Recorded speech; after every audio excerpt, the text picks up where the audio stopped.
Welcome, brave souls, to the realm of the unknown. Here, in the heart of darkness, we unravel the chilling tales that lurk in the shadows, stories that will grip your imagination and chill you to the core. Prepare yourself for spine-tingling narratives that delve into the depths of fear, where every whisper holds a secret and every shadow conceals a terror. Join our community of thrill seekers as we explore the macabre, the mysterious, and the downright terrifying. But remember, once you enter, there's no turning back. Hit that subscribe button and ring the notification bell so you never miss a moment of our haunting adventures. Are you ready to embrace the fear? The darkness awaits. The fog sat heavy and thick over the green hills of County Clare as Eamon drove, his fingers clenching the wheel tighter than necessary. Beside him, Siobhan was gazing out the window, her eyes bright with excitement. She'd insisted they spend the weekend at the family estate, an ancient stone manor abandoned after the death of Eamon's father, and it was a place Eamon would have preferred to leave undisturbed. But Siobhan was insistent, curious about their Irish heritage and the strange stories of a woman heard wailing on the moors. They reached the manor just before dusk. The walls of the stone structure were crumbling in places, overrun by ivy, and the windows were shattered, gaping like hollow eyes.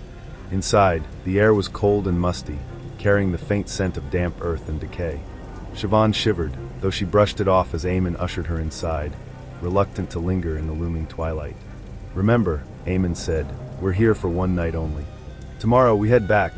As they settled in, Siobhan brought out a notebook, brimming with tales of Irish lore she jotted down over the years. "They say there's a banshee attached to our family," she whispered to Eamon that evening, a gleam of excitement mingling with trepidation in her eyes. Eamon dismissed it with a laugh, though his own laughter seemed oddly hollow in the vast, silent room. "Banshees are tales told to frighten children," he said, ignoring the uncomfortable twist in his stomach. But as the night deepened, something shifted in the air, a palpable, unspoken tension. Just after midnight, a low keening floated on the wind. Eamon paused, trying to place the source. The sound, distant yet chilling, slipped under doors and through walls. He wanted to dismiss it, yet his hands shook slightly as he closed the heavy drapes over the drafty windows. "Did you hear that?" Siobhan asked, her voice wavering. "Wind on the moor," he replied, though he did not believe it. The sound grew louder as the night wore on, threading itself through the manor's dark corridors, slipping between walls, closer with each passing hour. It was like a song, a mournful, bone-chilling tune that set their nerves on edge. Eamon lay awake, feeling as if the sound was calling specifically for him, its melody seeping into his mind and drawing out old memories he'd long buried. Finally, unable to bear the suspense, Eamon stepped into the hallway. A draft swept through the manor, cold and unnatural. It bore a faint scent of damp moss and bog water, and Eamon thought he caught a glimpse of white slipping past the edge of his vision, trailing like mist down the staircase. "Eamon," Siobhan whispered, appearing behind him. Her face was pale, her eyes wide with fear. "There's nothing there," he insisted. But when he looked again, the faintest outline of a woman seemed to linger at the edge of the shadows, a figure in white, her back turned as she descended the stairs, leaving behind an air heavy with sorrow. Driven by a force he could not explain, Eamon followed the figure, his heart pounding, his limbs cold as ice. The figure moved slowly, as if she were gliding. The mournful song grew louder, and he could almost make out words. Old Irish, a language he barely understood, yet instinctively recognized. They reached the cellar door, a place Eamon had never entered in all his years visiting the manor. The figure descended into the darkness below, and Eamon felt compelled to follow, despite the frigid cold seeping from the depths. Down in the cellar, the woman in white stood facing him.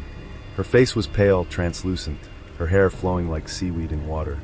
Her eyes met his, deep pools of sorrow, reflecting centuries of suffering. And then she spoke, her voice echoing in his mind. "Do you not know me, Eamon?" she asked, her voice soft as wind over reeds. He felt his heart seize. Memories flooded his mind.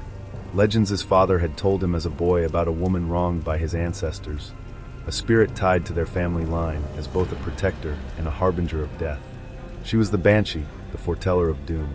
"The family," she said, "cursed to be warned before each soul passes. I come to prepare for a death close at hand."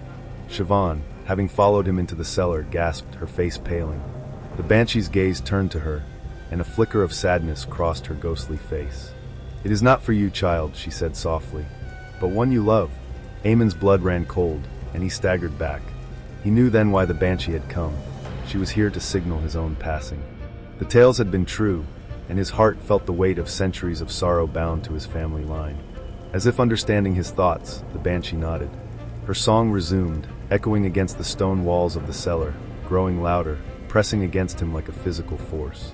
He clutched his chest, feeling his heartbeat slow, a dull ache spreading through him. "You cannot escape your bloodline, nor the sins of those who came before," she murmured. Eamon, weakened, collapsed to his knees, his life force seeming to drain with each haunting note of her song. Siobhan rushed to his side, but her efforts were in vain. The Banshee's song held him, pulling him closer to the edge between life and death. As the song faded, the Banshee's form began to dissipate, leaving a chilling silence in her wake. The last thing Eamon saw was her sorrowful gaze, her figure shimmering like morning mist as she vanished. Her message was clear, her role fulfilled. When dawn finally broke, Siobhan was alone in the cellar, Eamon's lifeless body beside her. She stayed there for hours, numb, her mind haunted by the song that had claimed her uncle. As she finally left the cellar, her heart heavy, she could almost hear the Banshees keening on the wind, a distant, mournful cry fading over the moors. The legend had proven true, and she would carry the tale forward, another bearer of her family's curse. The keening on the wind holds the chilling essence of Irish folklore, blending the Banshee's eerie presence with a family curse.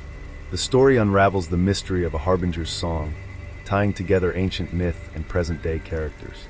Through this journey, Eamon's skepticism is shattered and his fate fulfilled, leaving behind the haunting legacy of his bloodline. Aisling's grandmother's cottage was perched alone on the rugged cliffs of Donegal, overlooking the tumultuous waves that crashed against the rocks below. Aisling hadn't visited since she was a child, when her mother would bring her here for long summers filled with ghost stories and songs about fairies and lost souls. But her grandmother's recent death had left the cottage empty, and Aisling had come back only to sell it. As she stepped inside, memories flooded her mind, memories of warmth, of her grandmother's laughter, and of the peculiar warnings that she'd given Aisling all her life. "Remember, girl," her grandmother would say, her eyes dark and serious, "the Banshees Whale isn't a tale. She comes for us, and only for us." Aisling shrugged off the memories as old superstitions, relics of a different time. But the silence in the cottage felt different now, heavier, as if the walls were waiting, watching. As dusk approached, she locked up the cottage and decided to visit the nearby pub to ask around about local buyers. The pub was dimly lit, filled with locals who gave her curious glances as she walked in. She settled at the bar, ordering a pint, when an old fisherman named Finn approached her. "Back in the old cottage, are ye?" he asked, his voice low and raspy. "Only for a while," Aisling replied. "Just until I can sell it." Finn shook his head, his eyes distant. "Your grandmother wouldn't like that. That cottage, it belongs to your family. And there's more to it than you'd care to know, I reckon." When Aisling rolled her eyes, Finn's face grew serious. He leaned in, his voice a whisper. "Don't mock the Banshee, girl. She's watched over your kin longer than you know. She comes when death is near, for someone in the family." Aisling brushed it off as an old man's rambling, but a chill crept up her spine all the same. That night, back at the cottage, Aisling tried to sleep. But something kept her awake, a strange, restless energy that seemed to pulse from the very walls. She turned over in bed, pulling the old quilt tighter, but it was no use. The darkness felt alive. Then, just as she was about to drift off, a sound cut through the silence, a wailing cry, high and mournful, that sent shivers down her spine. She sat up, listening intently, trying to tell herself it was the wind. But the sound didn't fade. It grew louder, an eerie melody echoing across the moors, filling her with a deep, nameless dread. Grabbing a flashlight, Aisling moved to the window, peering into the night. In the distance, under the faint glow of the moon, she saw a figure on the moors, a woman draped in shadow, her hair streaming in the wind, her face hidden in darkness. Aisling's breath caught. The figure raised her head, and even from the distance, Aisling could feel her gaze. She stumbled back from the window, her heart pounding. By morning, she tried to convince herself it had been a dream, a trick of the mind brought on by the old stories. But the image of the shadowy woman lingered, and when she went into town, Finn noticed the pale look on her face. "Ye saw her, didn't ye?" he asked, his tone grim. Aisling only nodded, reluctant to admit that anything had truly happened. "She'll come again," Finn warned. "She always does. But there's only one way to end it." He refused to explain further, and Aisling left the pub feeling more unsettled than ever. The following night, the cry returned, louder and closer. Aisling felt it resonating through the walls, filling the cottage with its dreadful song. This time, the sound seemed to call to her, pulling her from her bed and out onto the moors, the flashlight clutched tightly in her hand. The night was cold and silent, save for the wailing that guided her across the dark landscape. As she approached the cliff edge, the figure materialized again, her outline hazy, yet unmistakable. Her face was obscured, but her voice, soft and sorrowful, reached Aisling's ears. "Do you know why I am here?" the woman asked. Aisling, shivering, shook her head. "I come for the Morrigan blood," the figure intoned. "Each time one of your kin nears death, I am bound to return, to mourn and to claim. It is the curse of my grief, my endless sorrow." Aisling tried to speak, but her voice failed her. The Banshee continued, "Your family brought ruin to my own, and in their greed, they bound me to them. Until the last Morrigan bloodline dies, I will remain." Aisling finally found her voice. "But my grandmother, she said you watched over us."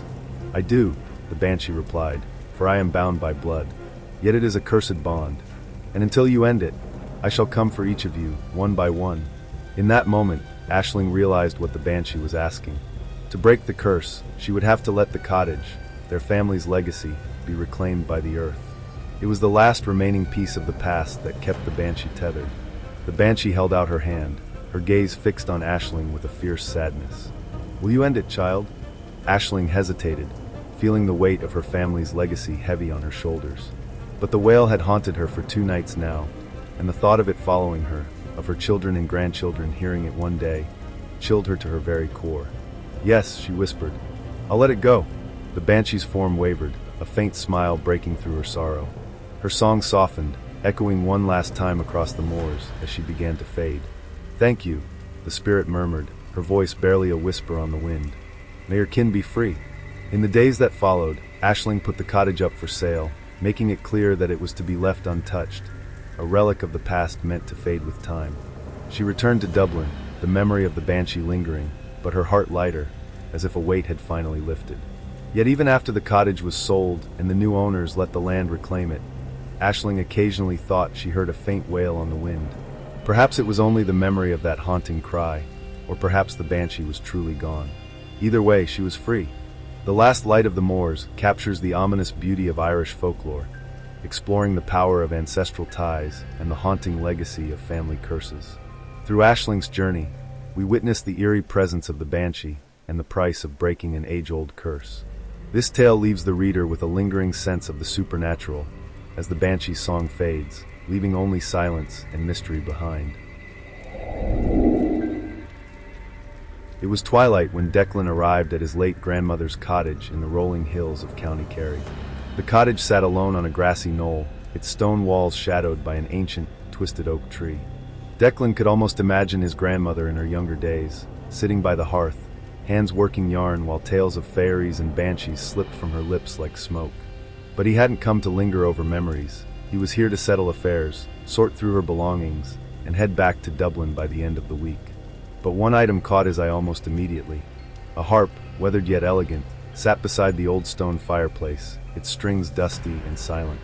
Declan felt a strange compulsion to touch it, to bring it to life, even though he had only seen his grandmother play it once as a child. "That harp was her legacy," said Maeve, Declan's cousin, appearing in the doorway. "She said it was bound to our family in some way. Legend says that when someone in the family is about to die, it plays on its own. They say the Banshee herself can be heard singing through its strings." Declan shook his head with a chuckle. "More village tales, Maeve?" But Maeve's gaze was somber. "You can laugh if you want, but that harp's got a history. They say it's older than any of us can remember, and that it's cursed." That night, Declan tossed and turned, unable to sleep. As the wind howled outside, he thought he heard a faint melody, gentle and sorrowful, seeping through the walls. He sat up, straining his ears, convinced he was imagining things. But the sound grew clearer, an eerie tune drifting up the staircase from the cottage's parlor, where the harp sat. Slowly, Declan crept down the stairs, his heart pounding as he approached the parlor door. He hesitated before pushing it open, half expecting to find someone else there. The harp sat alone, untouched, yet the strings were faintly vibrating as though recently played. Declan stood frozen, watching as the strings stilled. The room was deathly quiet. The next morning, he tried to brush it off as a dream, but Maeve noticed his pallor. "You heard it, didn't you?" she asked, a glint of fearful curiosity in her eyes. Declan brushed it off, refusing to give in to his cousin's superstitions. But over the next few nights, the eerie melody returned, clearer each time, weaving through the house like a mournful spirit. It would start as a gentle hum, then grow into a lament that seemed to pull at Declan's heart, filling him with an inexplicable sorrow. Finally, on the third night, as the melody filled the air once more, Declan couldn't ignore it. He rushed down to the parlor, determined to put an end to whatever trick his mind was playing on him. This time, as he entered the room, he wasn't alone. A figure stood beside the harp, a woman with long, silver hair flowing like a river, her face hidden in shadow. Her hands hovered over the harp strings, which seemed to glow under her touch. She turned to face him, her eyes sorrowful, her mouth open in a silent cry. Declan felt rooted to the spot, his heart racing as he met the gaze of the Banshee. The Banshee's voice broke through the silence, soft and haunting, as she began to sing, her lament intertwining with the harp's strange melody. The sorrow in her voice seemed to pierce Declan's heart, filling him with an ancient grief he couldn't understand. "Why are you here?" he whispered, barely able to find his voice. The Banshee's voice was a whisper, as if carried on the wind itself. "I come for the Morgans. Bound I am, to mourn each one, for the blood debt they owe."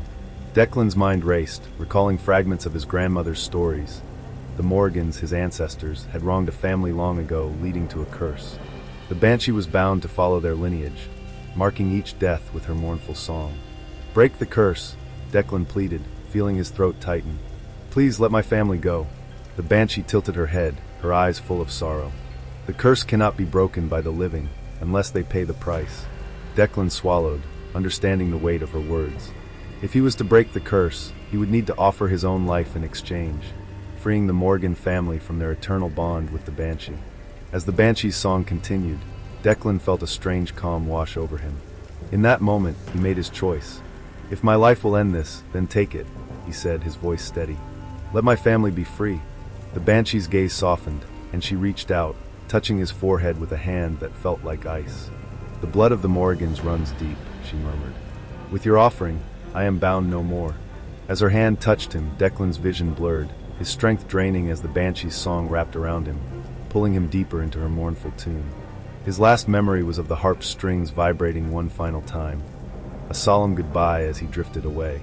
When morning came, Maeve found Declan in the parlor, slumped beside the harp, his face peaceful. The harp lay silent, its strings still, and the house felt lighter, as though a burden had finally lifted. Maeve buried Declan in the family cemetery, and from that day on, the Banshee's song was never heard again. But sometimes, on quiet nights, when the wind swept across the moors, Maeve thought she heard a faint, distant melody, a reminder of Declan's sacrifice and the end of the curse that had haunted their family for generations. In the harp's last lament, the tale of the Banshee unfolds through a haunting melody, passed down from one generation to the next. Declan's journey unveils the sorrow and sacrifice woven into his family's history, culminating in his selfless decision to break the curse. The story ends on a note of both sadness and peace, as the Morgan family is finally freed, leaving only echoes of the Banshee's lament on the wind. The mist clung to the rolling hills as Niamh approached the remote village in County Mayo. After her father's death, she had thrown herself into her work, seeking solace in the ancient stories he had passed on to her as a child. When she heard of a newly uncovered stone circle on a remote farm, she felt drawn to it, as though the past itself were calling her. As she arrived at the site, the wind swept through the tall grass, carrying with it a faint, mournful whisper. The stones stood in a perfect circle, old and moss-covered, watching silently over the land like ghostly sentinels. Niamh felt a shiver as she approached, but she shook it off, attributing it to the eerie beauty of the sight. Podrick, the land's owner, watched her from a distance, his expression grim. "Those stones have always been here, Miss Niamh," he said, his voice low. "Folks say they're cursed. Anyone with the O'Sullivan blood," he gestured to her, "should think twice about digging here." Niamh raised an eyebrow, brushing his concerns aside. "My father was O'Sullivan. I'm only here to study the stones, Podrick, not to break any curses." Podrick shook his head, casting a wary glance at the circle. "Your father knew the stories. The Banshee cries for the O'Sullivans, they say, especially when they wander too close to the old magic." Niamh laughed nervously, but Podrick's words left a trace of unease in her mind. For years, she'd dismissed such tales, but her father's recent passing had made her feel strangely vulnerable. Still, her curiosity outweighed her caution, and she set up her equipment near the stones, determined to uncover their secrets. As dusk fell, Nia felt the air grow colder, the shadows lengthening around the stones. She was making notes on the unusual carvings etched into the rock when she heard it, the faintest of whispers, threading through the air like a distant murmur. She paused, listening intently, but the sound faded, leaving only silence. Podrick's stories are getting to me, she muttered to herself, trying to laugh it off. But as she turned back to her work, the whispering resumed, louder this time. It wasn't the sound of wind or rustling leaves. It was a voice, soft and mournful, calling her name. Niev. Her heart pounded as she looked around, but she saw nothing save the looming stones and the encroaching mist. She gathered her equipment quickly, deciding to return in the morning. But just as she was about to leave, she glimpsed a shadow near the largest stone. A figure draped in a shroud of mist, her hair long and wild, her face pale as moonlight. The figure's gaze pierced her, filled with an ancient sorrow that sent chills down her spine. She ran, feeling the weight of that gaze pressing on her, the whispering voice echoing in her ears long after she left the circle behind. That night, Niev lay in bed, unable to sleep. She couldn't shake the image of the figure by the stones, her sorrowful eyes and the haunting voice that had called her name. She remembered her father's stories of the Banshee, how she would appear to warn those with O'Sullivan blood of approaching death. Her father had dismissed it as superstition, but now, with his death fresh in her mind, the fear crept closer.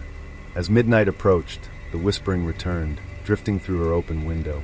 This time, the voice was unmistakable, a low, keening wail that seemed to rise from the earth itself. The mournful sound pulled her from bed, leading her to the front door. Outside, the mist had thickened, and in the distance, the stone circle seemed to pulse with a faint, otherworldly glow. Drawn as though by an invisible force, Niev returned to the circle, her heart racing. The figure was waiting for her, standing tall among the stones, her face hidden beneath a dark veil. Niev gathered her courage, stepping forward. "Are you the Banshee?" The figure nodded slowly, lifting her veil to reveal eyes brimming with ancient sorrow. Her voice was soft, yet filled with an eerie power. "I am bound to the blood of the O'Sullivans, to warn them of death. I came for your father, and now, I come for you." Niev's heart sank, the weight of the words pressing down on her. Why is our family cursed?" The Banshee's gaze softened. "Long ago, your ancestors wronged me, casting me aside for greed. I was bound to their line, forced to warn each one of their deaths as a cruel reminder of their betrayal."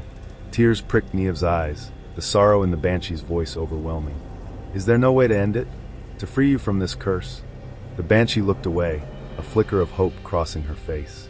"To break the bond, a life must be freely offered, and O'Sullivan must choose to remain with me, bound to the stones, so I may finally find peace." Niev understood the cost immediately. She would have to give up her life, her dreams, to end the suffering that haunted her family and the restless spirit of the Banshee. The choice weighed on her, but she couldn't ignore the Banshee's sorrowful gaze. She thought of her father, of the generations who had lived under the shadow of the curse, and she felt a surge of courage. "If my life will bring you peace, then I will stay," she whispered, her voice steady.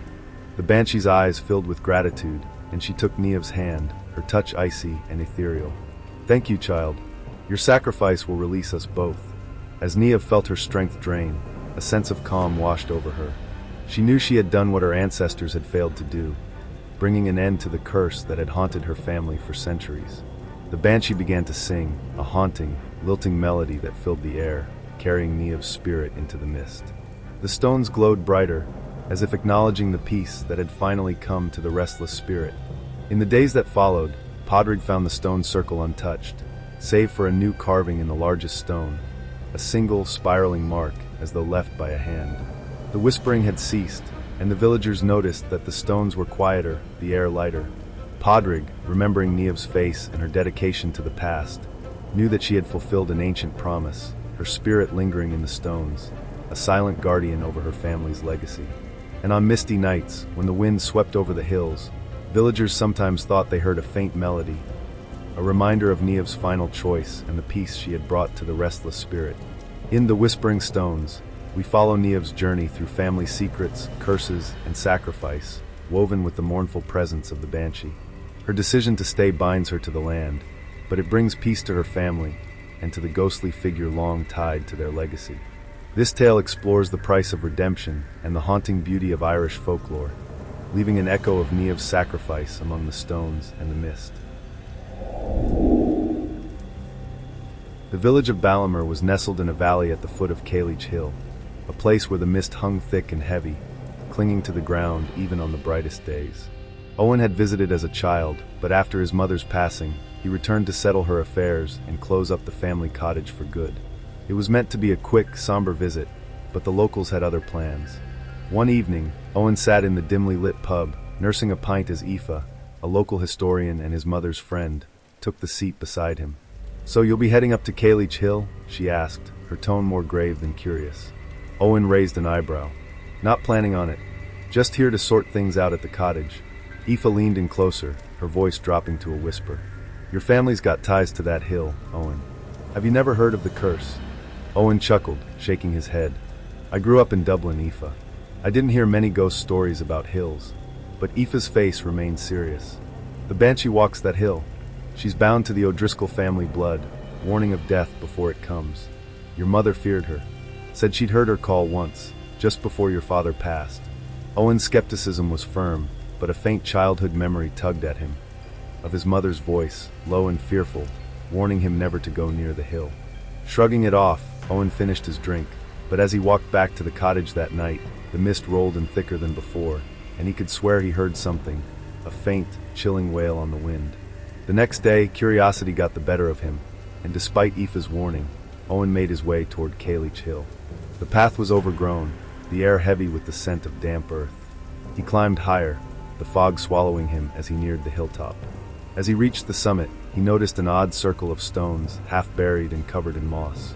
At the center of the circle stood an ancient, gnarled tree, its twisted branches reaching out like skeletal arms. Owen shivered as he moved closer, the silence pressing down on him. Just then, a soft whisper broke the stillness, drifting through the fog. He strained to hear, but the words were lost. Another whisper followed, clearer this time, a faint, sorrowful sound, like the weeping of a woman. Owen's heart raced as he glanced around, but no one was there. The fog seemed to swirl, growing thicker and more oppressive, and within it he saw the faint outline of a figure. A woman, her hair wild, her face hidden beneath a shadowy veil. The figure lifted her head, her gaze piercing through the fog, and Owen felt a deep, unshakable dread. He stumbled back, his foot catching on a stone, and he turned, rushing back down the hill. By the time he returned to the cottage, he was breathless, his mind spinning with questions. Yet the fear in his heart lingered, the image of the woman's haunting gaze etched in his memory. That night, Owen tried to sleep, but the mournful wail returned, drifting through his open window. It was closer this time, louder, filling the room with an unearthly sorrow. Unable to ignore it, he threw on a coat and made his way back to Cailleach Hill, feeling as though he were being pulled by an invisible force. The fog was thicker than ever, swirling around him as he climbed. When he reached the circle of stones, the figure appeared again, standing beneath the twisted tree, her face pale and ghostly, her eyes filled with sadness. "Why do you call me?" he whispered, his voice trembling. The woman raised a hand, her voice soft, yet filled with a sorrow that made his heart ache. "You are of O'Driscoll blood. I am bound to your family, to warn of death and misfortune." Owen took a step back, the weight of her words pressing down on him. "What do you want from me?" The Banshee's gaze darkened, and she reached out her hand. "Long ago, your ancestors wronged me, leaving me bound to them in death. I am cursed to walk this hill, to mourn each O'Driscoll as they pass." Owen's mind raced as he tried to piece together the history his family had kept hidden. How can I end this?" A flicker of hope crossed the Banshee's face. "To break the curse, one of your blood must offer their life willingly, freeing me from my suffering." Owen felt a chill as her words sank in. He would have to sacrifice himself to end the curse, to free his family from the Banshee's mournful watch. Owen's heart pounded as he weighed his choice. If he left, he could escape the curse, but it would pass to another family member, haunting them just as it had haunted him. Or he could stay, break the curse, and bring peace to his family, and to the Banshee. Taking a deep breath, he looked into her sorrowful eyes. "I will stay," he whispered, "if it will bring you peace." The Banshee's face softened, and she reached out, brushing his forehead with a hand as cold as the mist. "Thank you," she murmured, her voice like a gentle breeze. Your sacrifice will end my suffering, and yours. As her touch lingered, Owen felt his strength slipping away, a strange calm filling him as the fog thickened, wrapping around him like a shroud. The Banshee's song echoed one last time, rising in a soft, haunting melody that drifted across the hill. When dawn broke, Aoife and the villagers found Owen's empty cottage, his belongings untouched, his car still parked outside. No one saw him again, but the villagers whispered of the mist on Cailleach Hill that lingered longer than usual, thick and heavy, as though it mourned his passing. They say that on foggy nights, if you stand on Cailleach Hill, you might hear a soft song in the distance, a reminder of the young man who broke the Banshee's curse, his sacrifice echoing in the mist, a part of the hill forever. The fog of Cailleach Hill tells a story of family secrets, sacrifice, and the haunting legacy of Irish folklore. Owen's journey reveals the weight of his family's curse and his selfless choice to break it. The tale leaves a lingering chill as the mist on Cailleach Hill holds the memory of the Banshee's last lament and Owen's final act of redemption, a reminder of the lasting bonds between the living and the lost. The shadows are restless tonight, and so are we. If you're brave enough, hit that like button, let us know what you think in the comments, and subscribe for more spine-tingling stories that lurk just around the corner.